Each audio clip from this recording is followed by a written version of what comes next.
Титулата светски автомобил на годината која се донесува по 20 пат отиде во корејски раце. Неизин освојувач е Kia EV9. Секако кросоверот е победник и во категоријата електричен автомобил на годината. Според стотината автомобилски новинари од целиот свет, меѓу новитетите лани најдобар дизајн има Toyota Prius, додека пак наградата за урбан автомобил на годината ја освои Volvo EX30. Кај луксузот немаше многу дилеми и признанието за тоа ќе стои во витрините на BMW за новата серија 5. Затоа пак Hyundai Ioniq 5N за светски перформансен автомобил, посебно што како конкуренти ги имаше Ferrari Purosangue и Porsche Cayenne.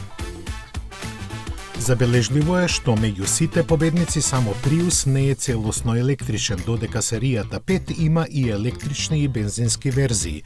Во досегашната историја на изборот апсолутно најмногу титули, вкупно 5, има освоено Volkswagen, додека Kia со оваа ги има 2.